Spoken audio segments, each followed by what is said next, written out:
Hola everyone. Today we are in conversation with Miss Neelam Bakshi. Neelam is a relationship and growth alchemist. She has mentored me to be a coach and healer in my spiritual journey. During this conversation with her, I got one of my biggest breakthroughs. And the conversation led from one thing to the other, where we explored about why people are talking and indulging in extramarital these days, how relationship between children and parents impact adult relationships, and how as individuals we look out for our soul relationships and our soul family. If you are somebody who is struggling in your relationships, or you know of someone who could use this podcast, I recommend you to watch this, or you could get in touch with me or Neelam Bakshi. I also would like to take this opportunity today to share that House of Light and Abundance is organizing a retreat, Reset to Reconnect, from 7th to 11th of June in Dharamshala. This retreat is to invite you to come out of your hiding, to help you reset your patterns so that you could feel seen, heard, and valued while you reconnect with what really matters to you. For more details, you can visit our website or you can get in touch with us.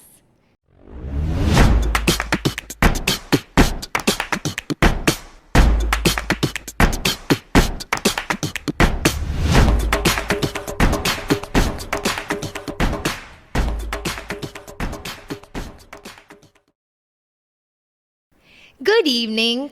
Hello. I'm so happy in this gloomy weather today outside. You've gotten sunshine to me and to House of Light and Abundance. I'm extremely happy that my sunshine, my light that I have been associated with over a year now, Neelam Bakshi is here with us today. It has always been a pleasure to be working with you. And actually, in my journey, when I was making you learn, I have learned a lot. I have gone a shade better working with you. So it is always my pleasure to be working with you. So happy that you're here, and we've got this space today to have our conversations like we always do. Just that we are going to keep it very specific today for the audience to understand your work style more, to understand what the world needs more right now. Before we go into anything, I want to tell the audience today that Neelam is a relationship and growth alchemist, and she specializes in working with energy and sort of transforming lives of people in need. So if you can just tell us a little more on choosing your title. It's very interesting, an alchemist, and you're working with energy alchemy. What is it all about? Thank you for asking this question, Sonakshi. Usually people get confused with this word alchemist. So when I started my journey, of course, it was like a roller coaster ride for me. A lot of things were happening. In that zone, I realized howsoever you work, whatsoever you do, whatever positive talks you do, that doesn't stay for a longer time. What you need to actually address is the root cause of the problem. Very true. Now, the root cause of the problem can be coming from this lifetime. It can be coming from any previous lifetime. It can be coming from your own mother's womb. It might be coming from the environment in which you are living. With all of that, with all that unconsciousness you're carrying in your body, you go out in the world and say, oh, I want to change myself. I want to transform myself. Of course, this positivity is going to help you for some time, but not for a longer time. What you need to understand is the root cause and going into the depth of it. And there comes the word energy. We usually say energy is everywhere. We are energy beings. But nobody tries to address that aspect. And that's why I loved using this word alchemist. How lovely and exciting it is. It brings about a revolution in this kind of work. I want to see, I'm seeing this thing that you're constantly talking of, which says that we have to identify the root cause of a problem. in times like today, we're all living in the 21st century where life is moving fast, everybody is working towards advancement, growth and development, but we see this huge lot of people that are constantly feeling that I have X problem, I have Y problem, Z problem in my life, and that problem is always external for people. How do you identify this problem? Like how you're saying, how does one person work on look at the root cause of any kind of problem that there be? Yeah, so interesting question here, and I'm sure you're also quite aware of it now. So, what happens is, say, for example, a person comes to you and says that my relationships are not going in the right direction. I usually feel that people are rejecting me, people are not considering me to be an important person, right? Now, in this mode, if you go to some life coach or you go for some positive work, what they're going to tell you is that you need to correct yourself. Maybe you need to work on your communication skills. Maybe you need to work a little bit on how you perceive the information, right? But the fact here is that maybe in my previous lifetime, there were certain issues I dealt with. And that is the continuation which is happening in this lifetime. There can also be a situation wherein my mother also always felt that she's not important enough and she always felt rejected in the family. And I'm carrying that information in my DNA. Yeah. Apart from that, it might happen that in your environment, you were never given any attention because there were a lot of people in the house. There was so much of a household work which was happening all around you, and people had no time for you. Now, you have this whole information inside of you. Even if the other people are not rejecting you, even if the other people are already giving you enough attention, still because of that energetic information you've been carrying, you're projecting it and you're looking at everyone and saying that please give me that enough importance, give me that, don't reject me. And that's what exactly is the situation. You just here mentioned something like, most of the times people sort of carry a baggage that they're bringing from previous or past lifetimes in their life.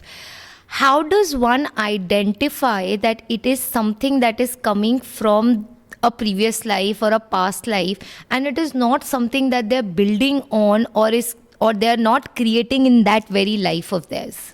So Sonakshi, I'll tell you something very interesting. My tailbone, okay, that's the first energy center of my body, which is my root chakra.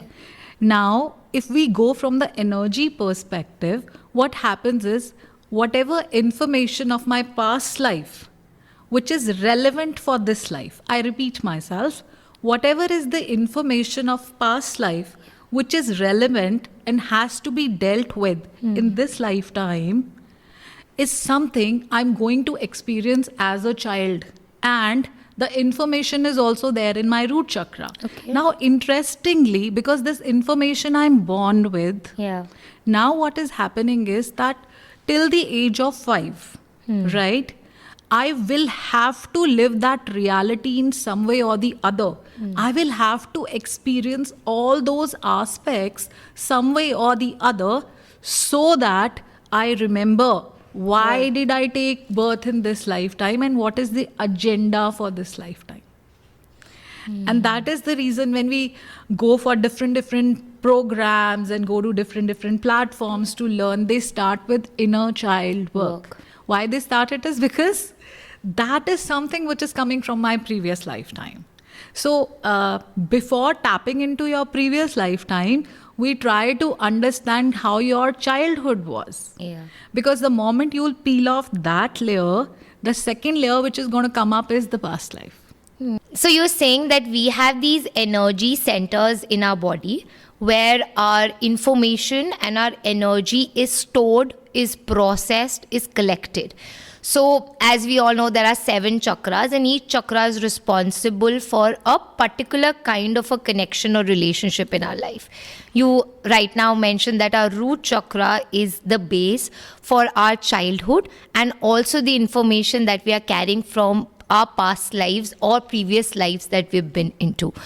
Now, you said that, when we go into programs for self-healing, for transformation, for development and growth, a lot of coaches and healers and programmers sort of look at working on the inner child to, like how you said, peel off the layers to go deep into that storehouse where all the information is stored for us. When people do this kind of work, is it the relationship with others that they identify in this space, or is it the relationship that they have tied up with their karmic depths, or they have tied up with their selves that they explore in this Very chakra interesting point? question, actually. First of all, I want to tell you it's not 7 chakras. It's 114 chakras. So, yeah, we'll not be able to get into the details of it here. But what happens is that every chakra has some information. Now, the interesting part is we say that we are 99.999% empty space. So, it means our cells also have 99.99% empty space. Yeah. Similarly, the outside world, even the things around us, also have 99.99% empty space. Now, this space outside and the space inside is constantly talking to each other. Why am I feeling different from Sonakshi? Why am I feeling that I and Sonakshi are two different identities? Is because we have our own boundaries. We feel that this physical body is Sonakshi, this physical body, and the boundary is Neelam, right? But the fact is, I and you are constantly talking to each other, Yeah. even if we don't want to, through energy. Now we feel that because we are coming along with my father, with my mother, with my relatives, and everyone, is because there is a karmic debt there. Absolutely right. Absolutely right. But at the same time, there is one more interesting aspect to it, is that we are coming with our own team members here. So if we say that it was a big bang, right? So in that big bang didn't happen like, okay, Sonakshi, Neelam, like that. No, we came in clusters, we came in groups. Now, those groups together have actually become a soul family. Okay. So, that soul family has come here with an agenda to evolve together. Now, that soul family will be actually dealing with almost similar sort of situations, similar sort of challenges in life. Why? Because now they have decided, they have opted in, they have made a choice to evolve together.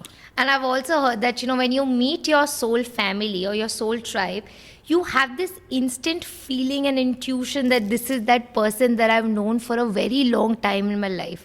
Oh, even yes. if you've met them for the first time. Instant connection. Yeah. But apart from that, I want to add something more to it. Even when you meet people who have come here to make you learn a lesson, those people also feel like an instant connect. Because in your previous life, you had some incomplete business with them. You had to finish that business. Now, because that acquaintance is there on the energy level, so then this life, when you come together, you suddenly feel that, oh, there is something off between the two of us. We might be sounding quite different from each other, but I don't know the sudden connect I'm feeling with this person.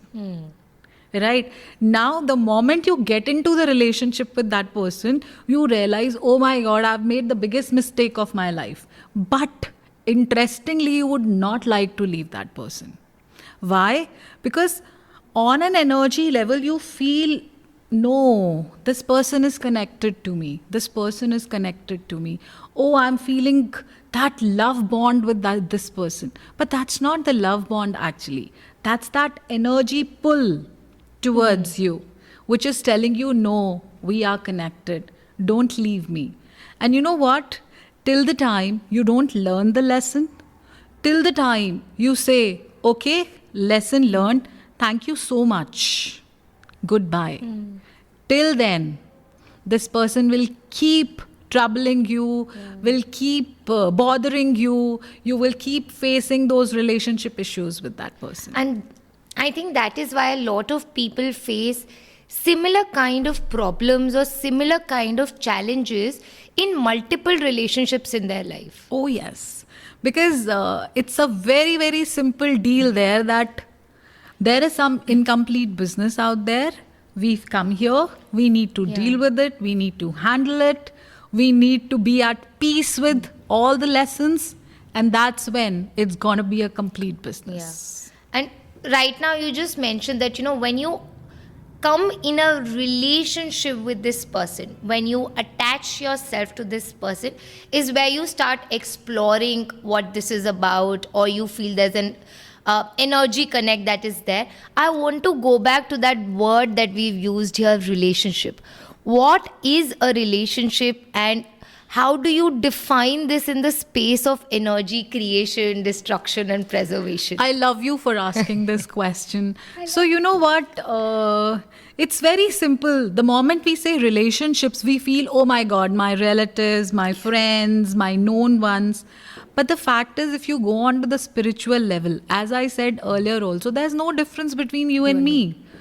Already the two of us are connected. Yeah.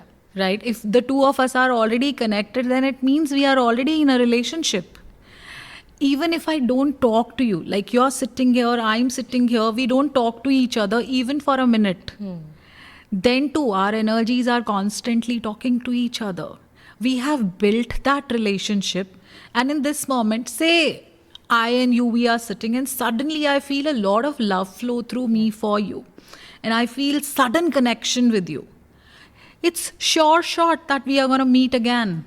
It's sure shot that we are going to end up into a relationship. So what has happened here? The base was not I and you already knew each other. The base was, or we are connected with each other. The base was the energy. And the moment that connection is felt between the two people, relationships are formed. I was reading Aaron Apke's book, and he says that all is relationship. Anything and everything that is connected together in this world, whether it is an object and a person, it is a feeling and an object, it is a thought and a feeling, everything has a relationship with one another. And I think that is the base for that energy transmutation that we have around us. That connection, that bond, that sort of binds us to have it flow from one space to the other easily.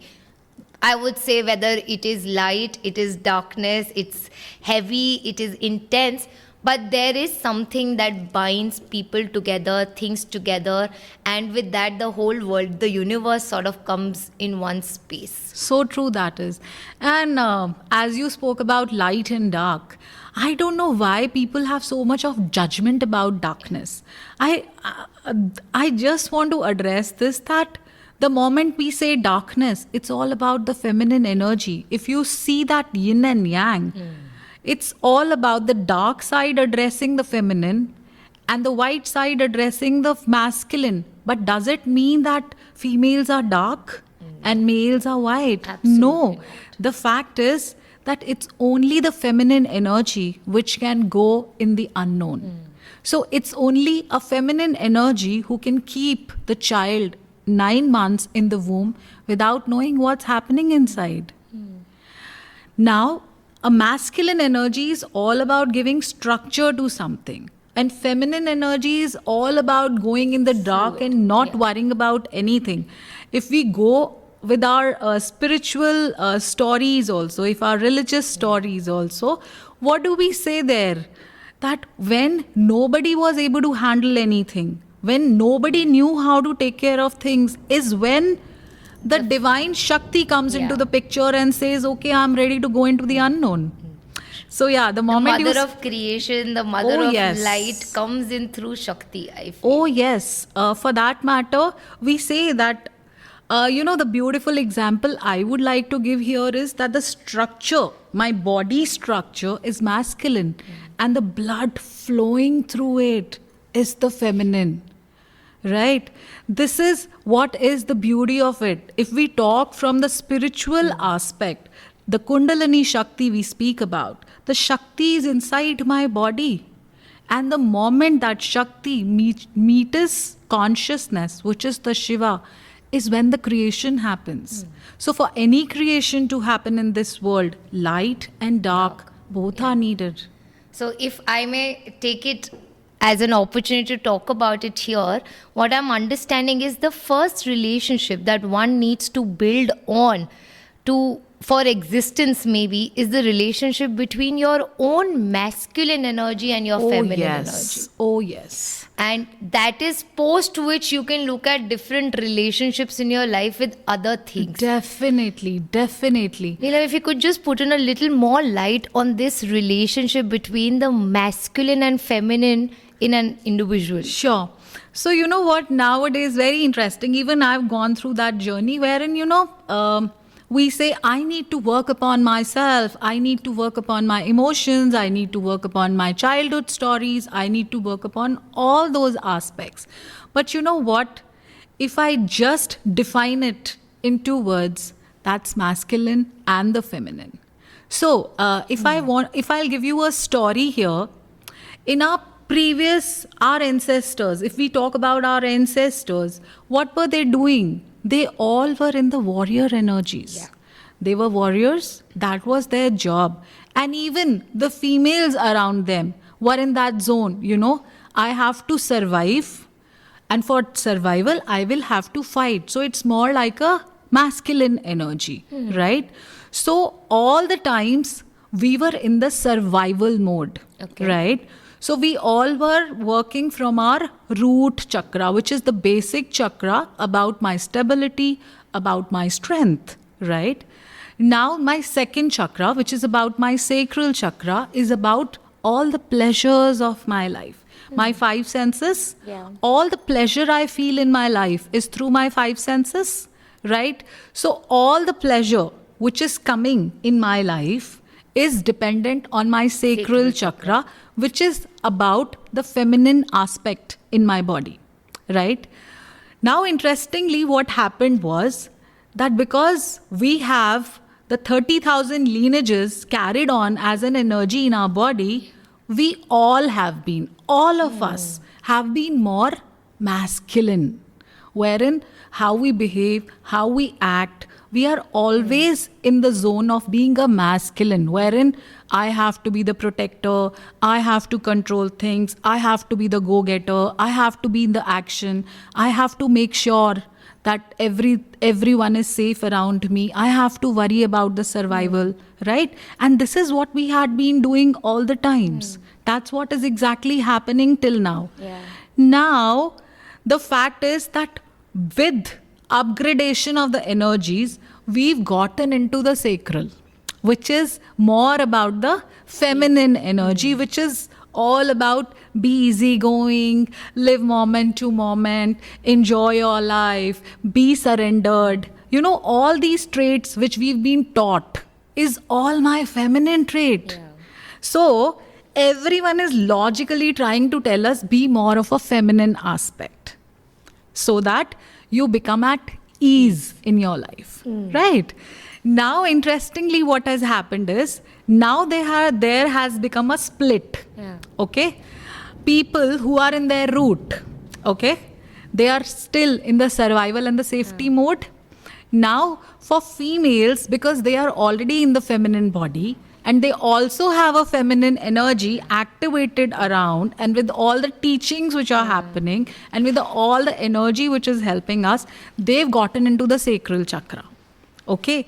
Now, the female is somewhere in the sacral chakra, and the males, some of them have shifted to the solar, which is about my self-identity, my self-worth, my time management, my discipline, my confidence, my control, and everything. But some of them are still in the root, survival and the safety. And that is why, if you see, there's a lot of extra marital and all these issues are happening. Because now female is experiencing the sacral, right? She's experiencing a higher taste. She doesn't want to go to a lower taste. She doesn't want to go to a man who's in the root chakra. Because if I'm already experiencing X plus 10 in my body, I will want to not experience know. X Yeah. plus 20. Yeah. I don't want to experience X minus 10. And that is why this, because now I want to feel pleasure. My energies are more like pleasure, pleasure, pleasure. I need to feel the pleasure. I need to feel the pleasure. But I'm not getting it. And then I'm saying, no, okay, maybe there's something wrong with my spouse. I really need to fix it there. Now, what is happening in this whole case is that there's a total misalignment of the masculine and the feminine energies all around us. We are born with the masculine, we upgraded ourselves to the feminine, and now suddenly there is a conflict. Yeah. And the energies are also supporting more of feminine, right? So, in this zone, what do we need to do? What is the solution here? The solution here is to embrace the feminine within. You know, whenever any client comes to me, the first session I usually do with them is that I say, whichever goddess you believe in, whichever goddess you believe in, just remember her and say, I allow the Shakti to rise within me. I allow this feminine energy to rise within me. Why? Because this is the energy of the external world also. And this is something I've been dealing with, which is an incompletion inside my body. I love this explanation of the feminine and the masculine. I see that the world right now is having this drastic shift from being more action oriented and doing to more of feeling and sort of getting into the power of one's own intuition. If you can just put in a little more light on this universal shift that we're all facing. Okay, so as I already spoke about it, that we already have been carrying a lot of masculine energies in our body. Now, with this cosmic energy shift, wherein it's more towards the feminine side, it's more towards the heart chakra, even my earth alignment has also happened more towards the feminine energies. Now there is a conflict. I am dealing with the masculine energies, and outside, the outer space is more feminine and the inner space is more masculine. Now I have a choice. I have a choice to shift from the survival and the safety mode to the feeling mode. You know, nowadays it's a very common thing, common statement wherein feel it to heal it. Yeah. Feel it to heal it. Why do we say that? Is because now it is the time to feel it. Where do you feel it? You feel it more in your heart chakra. And the moment you have activated it, you've started feeling everything in your life. That is when your intuitions will also start growing. What's happening? As I already said, there's a space inside and there's a space outside. If I am 99.99% empty space and outside also 99.99% empty space, this space and this space can constantly talk to each other. Yeah. And you reach a situation wherein there is no difference between inner space and And outer outer space. space. And how do you know that there is no difference between the inner and the outer space? Only two aspects: feeling and observation. So the moment you have that feeling, what will happen? The external space will start talking to you. Now, if everything is there in this space, then automatically you can download this information, you can feel the intuitions. Now, interestingly, you know what? Nowadays, everyone keeps on telling that I see numbers, angelic numbers, I see a lot of feathers around me, this is happening, that is happening. Why this is happening? This all is happening because the whole universe is actually working and helping us, supporting us to shift. Now the people who are ready to shift, they will shift, they will excel in their lives, they'll be more happier, they'll be more joyful. But the ones who don't want to change, you will see businesses crashing, relationships collapsing, health realities going for a toss. Why that's happening is because now they are not ready to make that change. They are not ready to make that shift in the inner space as per the outer space. So, the simplest way to actually perceive a lot of intuitions and to perceive a lot of downloads, the easiest way is start feeling. Yeah. So the highlight here is the moment you start feeling is where you connect with yourself, which sort of brings in that consciousness, that higher awareness in your life, which sort of gives you the space to naturally have your intuitions and your downloads. And it sort of is coming from that free space that is, you know, how you were saying the masculine sort of controls and set boundaries. It is where that your fear comes in, your aspect of feeling unsafe, Very true. unstable comes in. The moment you start feeling, all of that sort of starts settling down, and that free space comes into you where your intuitions flow naturally. And I think that is when people get a little more clarity on the intuitions and the mind chatters. Oh, yes. So, you know what? As you've just picked up this topic of intuition, so I'll just talk Yes, a little please. bit about it. Intuition is something when my higher self is talking to me. So, I'll tell you something very interesting. I call it the heart core. Okay. So, my heart core is that beautiful space inside my heart wherein the blueprint of my soul is there. I repeat myself. The blueprint of my soul is there in my heart core, wherein my soul has already decided I have to evolve. This is the only thing I have come here for, that I have to release all the baggages I've been carrying and I have to expand and evolve myself. Okay. Right? Now I have made a plan. I already have a plan in place for it. I have not come unplanned, right? With this plan, I know what is going to be my next step, my next step, my next step, my next step. Now, what happens whenever I am in a confusion, whenever I am confused what decisions I have to be making, I go and ask people, kya karu, kaise karu, kya karu, kaise karu. But the fact is that I have already come with the blueprint inside. Answers inside. Yeah. So the moment I'm connected with the space inside, what's happening? That inner higher self is going to give me the information of the blueprint, and that is my intuition. Now, if I talk about the downloads, what's happening? There's a space around us. I'm talking to you, right? I'm saying something. You are saying something. Now, whatever expressions we've put in, they're already there in the space. If somebody has got that activation in his body, he can download and perceive exactly what we are talking without even listening to it. That is what we are talking about as downloads. And all this is, it might be sounding very complicated, Yeah. but the fact is, it's so easy that the moment a person is connected with himself, the first step is I have to be connected with myself. The moment I'm connected with myself, I will be able to connect better with you. Yeah.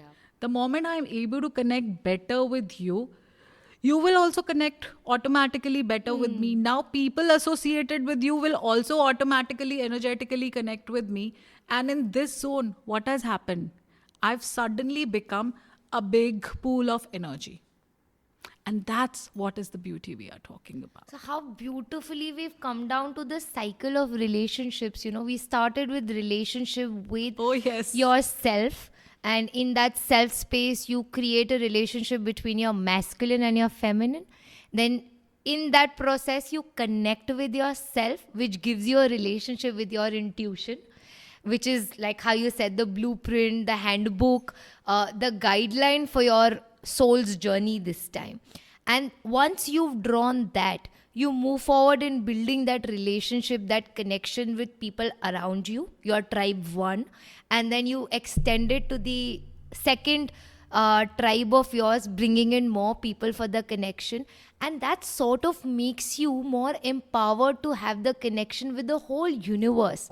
bringing down to the statement that I said earlier, all is relationship. Absolutely right. With this, I also want to channelize our talk into the process that nowadays people, like how you said, earlier, that people are getting triggered in their relationships. They are facing constant problems, whether it is the problem with their partners, with their parents, with friends, with any associates that they have. Everybody is putting this relationship into fire. Some of it is burning in it, some of it is going through it, some of them are not making in it. And the reason behind this, like how you said earlier, is because they are not connected with themselves. There you see a gap wherein people sort of withdraw that relationship, sort of sublime that relationship with self, and look at creating more on the second step outside. How can we first work on the relationship with self to build on healthy things in the life? First, accepting myself exactly the way I am. So, if I'm a female, right, and I have problem with females, I have judgments about females. I say, oh, females are not like this, females are not like that. Oh, females usually are not given enough importance in life. Oh, they're not good enough, they're not worthy enough. There are possibilities that they'll be betrayed or they'll be abandoned in their life. So, what am I doing? I'm constantly creating a judgment for my own self, being in the female body.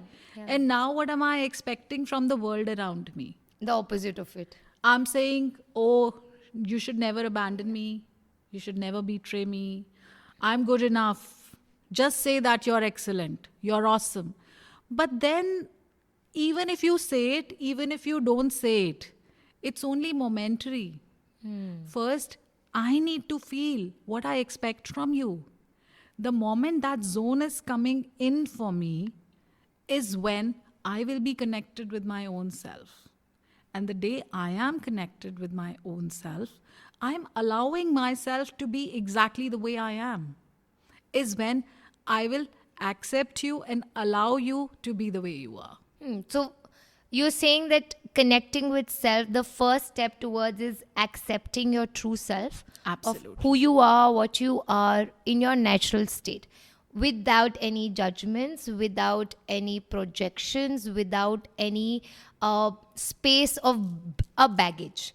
Absolutely. And then with that, you start appreciating yourself for this acceptance, giving the allowance, and then coming in the space of connection. So, Sonakshi, appreciation comes way Okay. later. Okay. Way later. All right. I'm not saying even if you don't want to appreciate yourself, absolutely fine, no problems. At least accept Accept it. yourself. Okay, fine, I am what I am. I do what I do. In this moment, I'm at peace with what I am. Okay. This is the first basic step. So now, the moment I'm in that step, Sonakshi is sitting in front of me and I say, Sonakshi, you do whatever you do. Say whatever you want to say. It's absolutely okay because I am allowing myself also to be the way I am. Yeah. So acceptance with allowance. And allowance means no judgments, no projections, no expectations from people or from yourself of being who you are. Allowing you to be the way you are. Okay. So it's like you want, say, you want something and I don't like it. It's okay. You like it, you take it. I don't like it. Okay. let go of I won't say that, oh, I hate it because you're doing it. No, I'm not hating what you're doing. I'm okay with whatever you are doing, but for me, it's no zone. So in here also, if you can break it down for the audience, like even accepting yourself takes in a lot of courage, time and effort to go within to actually find out, because we are clouded all the time with the situations that we are in. And how you rightly said in the beginning, we come into that victim state wherein we feel, hi mein bechari, all the wrongs happening with me, what a petty, all those things. We sort of don't clear those things off to look within of self. How can one actually look at accepting self? So, how I started my journey, I'll share that. So, like my favorite affirmation used to be, I don't know how divine loves me. I'm ready to learn. Okay. I don't know how divine unconditionally always showers his love and blessings on me. I'm ready to learn. So I'm saying, I don't love myself right now. I don't even know how to love myself right now. But I know that there is some supernatural power out there who's constantly providing me with everything I need for survival on Mother Earth. Right? He's unconditionally giving me everything I need. Right? In that moment, for sure, you need that unconditional love to be giving something to somebody. Even if I'm a thief, I'm a murderer, I'm a rapist, or anyone, I'm getting exactly what you're getting. So that's the pure form of unconditional love. So why not I also learn that unconditional love? I don't know how divine loves me. I'm ready to learn. I think this brings in an important thing in my mind that, in relationships that we have in our life, whether it's with our partners, with our parents, we are in this constant need of getting something from them. My needs are not fulfilled, ये मुझे ये नहीं करते, ये ऐसे नहीं देते, मुझे वो नहीं मिलता है kinds. It is actually because we are unable to provide those things to ourselves. Oh, yes. That is why we look at an outlet in other relationships to fulfill that void for us. Do you think this could be one of the reasons why nowadays, the age of relationships is going low? I remember when I was in my college days is when I had my first relationship. And for most of the people I know, for my parents, it was direct marriage for them. If we look at the Gen Z now, children in class 3, class 4 are sort of wanting to be in that relationship with somebody of love, infatuation. Could this void that is building on in us for need feeding missing? Because of which we look out for an outlet for love and affection? You're absolutely right here, Sonakshi, because I don't have something inside of me. Now, here I'll again put this all of us are looking forward to only three things in our life. One, I want to feel safe. Okay. Two, I want to feel nurtured. When I say I want to feel nurtured, I want to feel belonged to. Yeah. So it's not only about love here. When I talk about nurturance here, I say, Sonakshi, you belong to me. I'm there for you. We are together in this. Whatever may happen, you are a part and parcel of me. That is the kind of nurturance we people are looking forward to. And the third one is about listening. We want somebody to come and listen to us. We want to be heard. These are the only three things every human being is looking forward to. Now, if as a child I had a void of safety, if I had a void of listening, if I had a void of nurturance, I need that. Now, to have that, I will look forward to relationships in my life. So for females, usually they are more like, I want to feel safe, right? Or sometimes they feel unexpressed. If you see that most of the times females are dealing with thyroid problem, wherein because they feel that they're not able to express themselves fully, right? In that mode, what are they looking forward to? They're looking forward to that one relationship Outlet, yeah. wherein I can go and talk it all out, express myself fully, and I'll not be judged also. So when you talk about this void, you know what? Whatever is not there in me. So we are all looking forward to safety, nurturance, and listening. That's for all of us, right? But there would be one aspect which will be majorly missing in my life, right? And I'll always look forward to a relationship which can provide me that that one aspect. missing aspect. So we are longing for something that is missing on within us.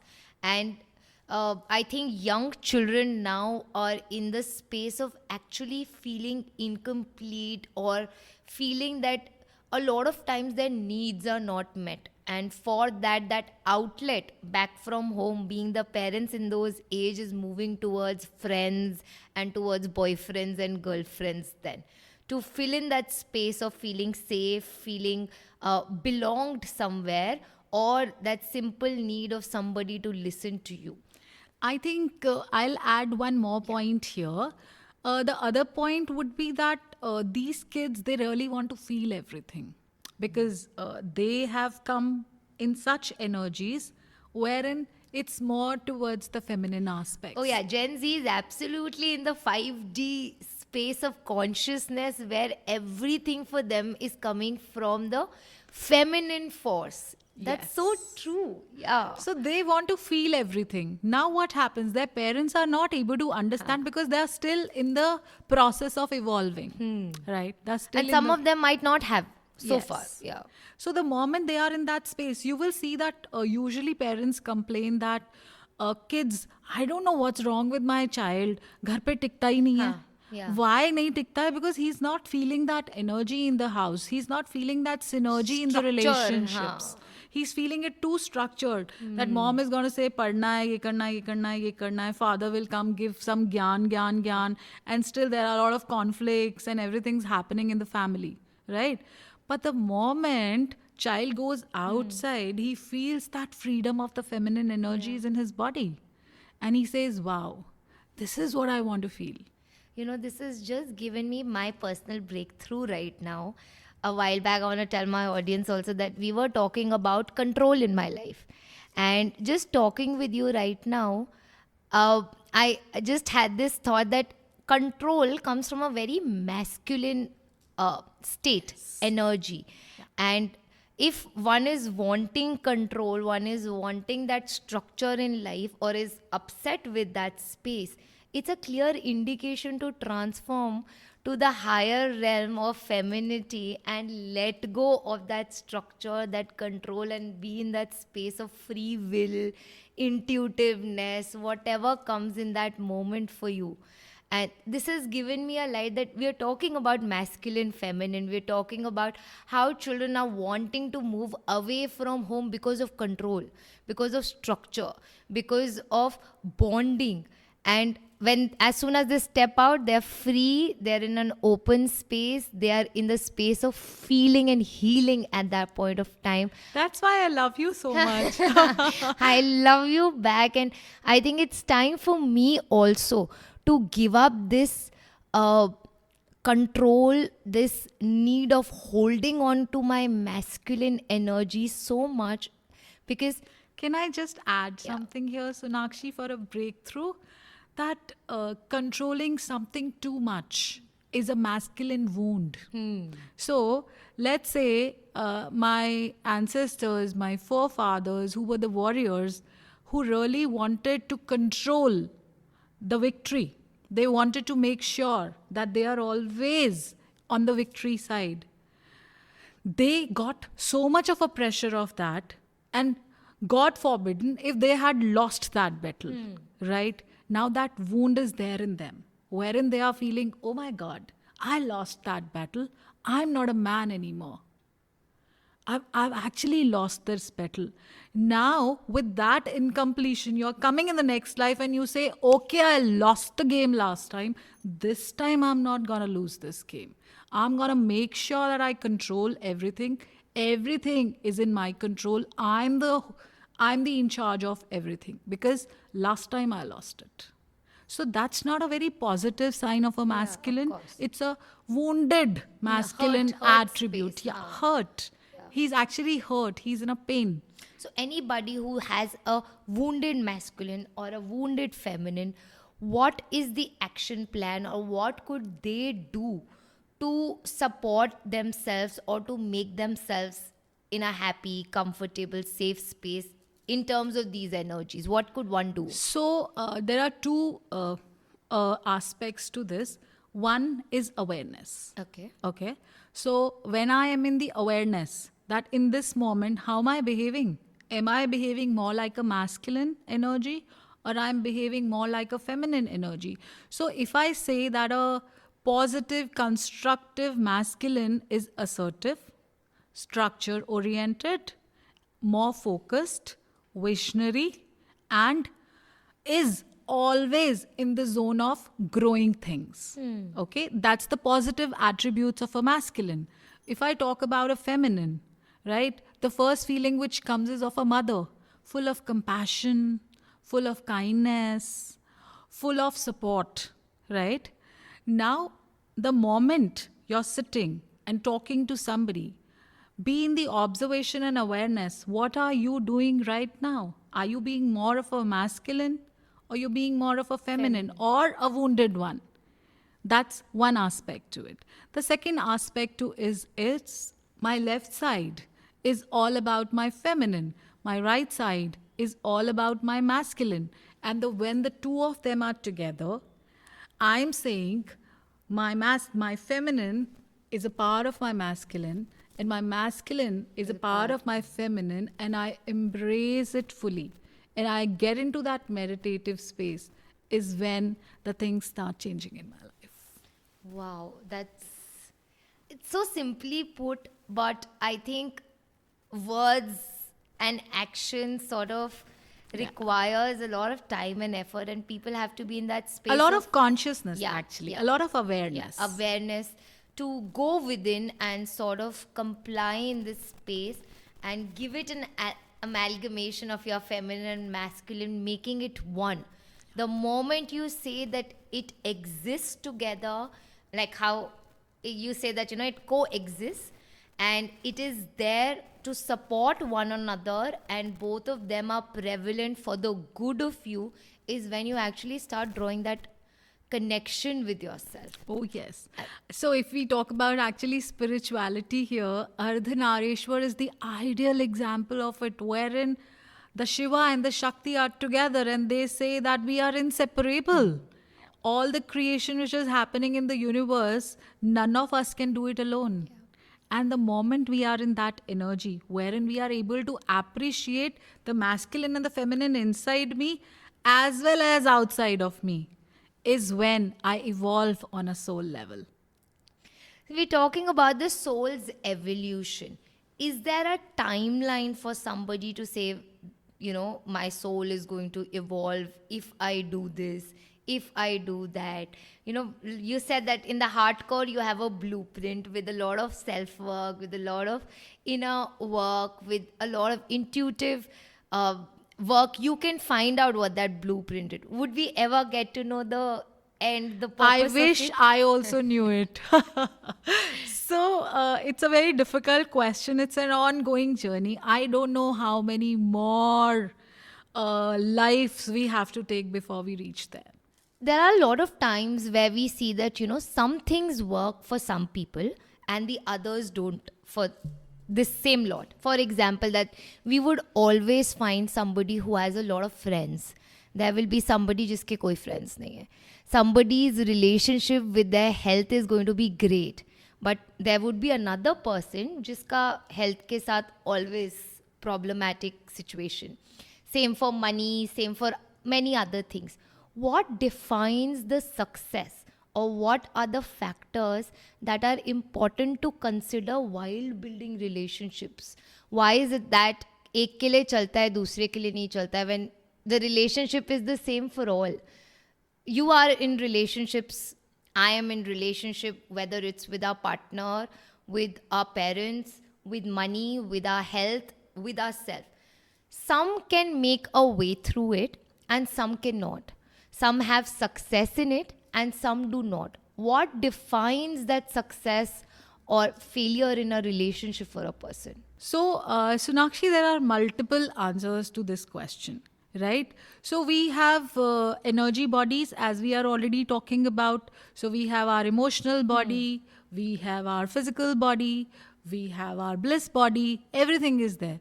Now, which one are you feeling more connected with will define your connection with that particular aspect. let's take a small example here that in your previous life, right, you died of some ailment, right? And in this lifetime, you have the information that I have to be taking care of it, come what may be.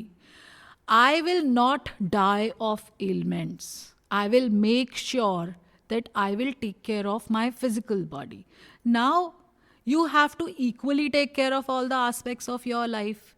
Now you have a limited amount of energy, right? Say, let's take an example that you have 100 kg of energy in your body, and now 80%, 80 kgs of the energy has gone into the physical aspects.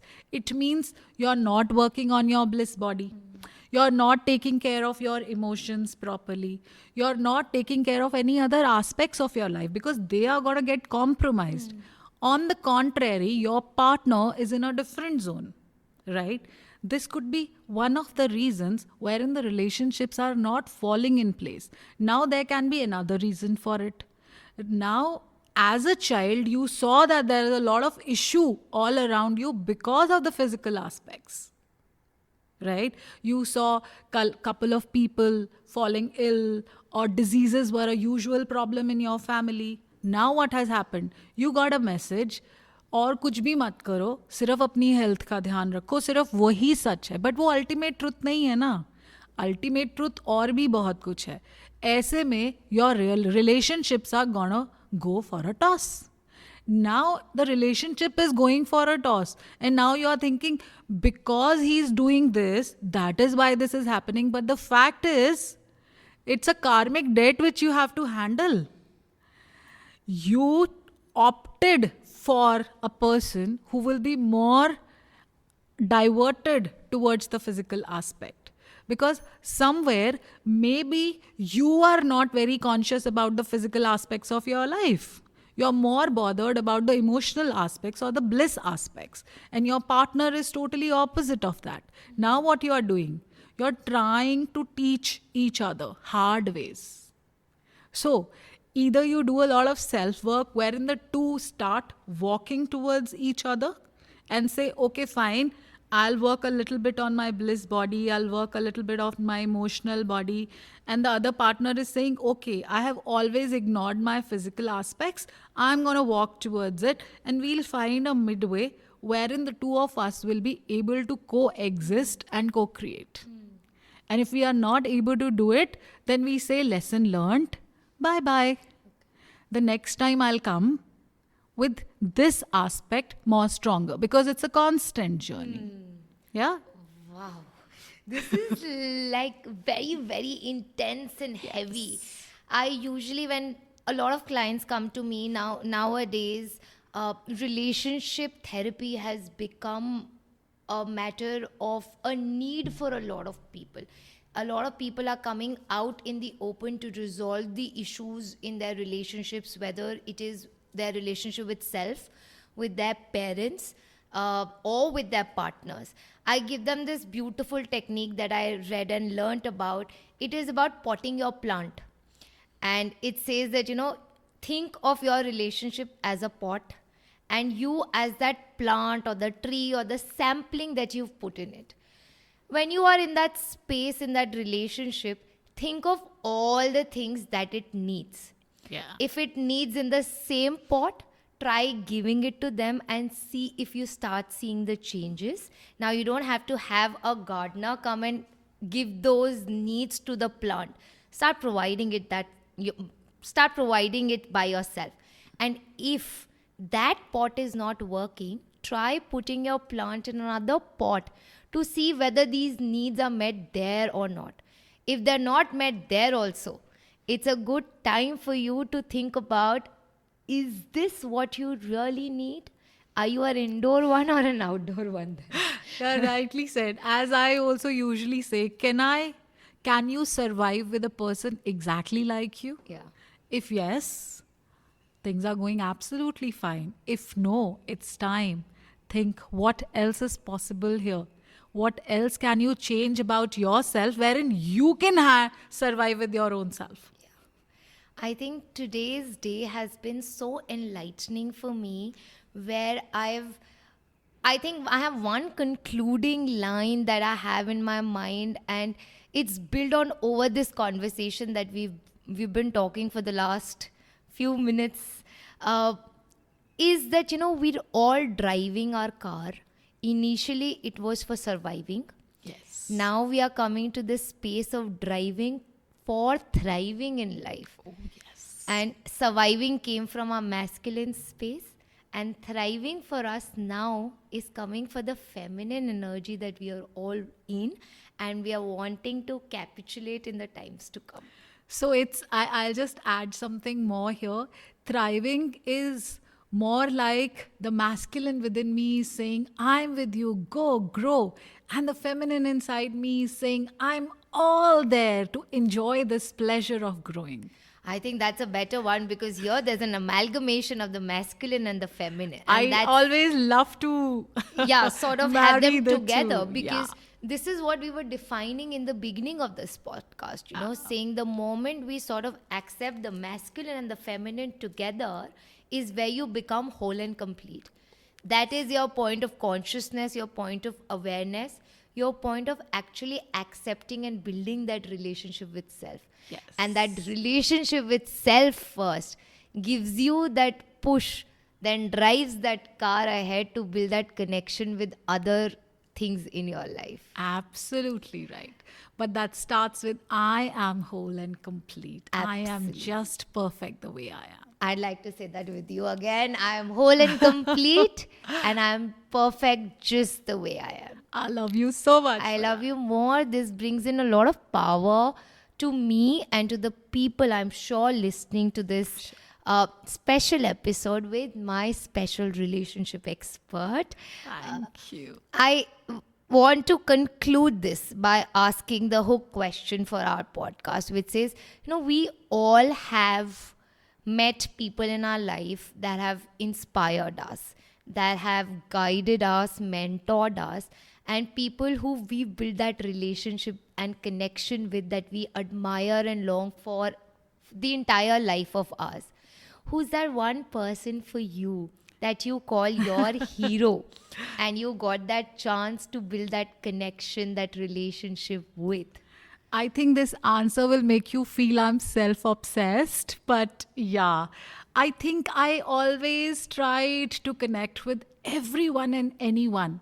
But after a point in time, I felt, nahi yaar, कुछ missing आ रहा है यहाँ पर. I'm being judgmental here. Maybe I have certain different viewpoints here. Is when I realized that I am the hero of my life. Ooh. I have to be connected with myself. I have to appreciate myself. I have to be inspired by my own shade better self every day before I go and tell anyone that you are the hero of my life. Wow. That brings in so much of strength and light with that saying that, I am the hero of my story first. The moment I give myself that status, that space in my life for growth, for getting a shade better, like you said, or for upgrading myself, is the time where I feel that, everything in life comes easy and goes better from there. Right. So thank you for today. Thank you for calling me. I love you from the bottom of my heart, and I'm extremely grateful to the universe that I gotten this chance of building and connecting with you on my relationships, on myself, and I will forever be grateful to you for giving me the light, especially when I needed it the most, in a lot of aspects, and for training me to help and support a lot of other people doing the same kind of work. So thank you, thank you, thank you. Thank you so much for being the wonderful you. I love you so much.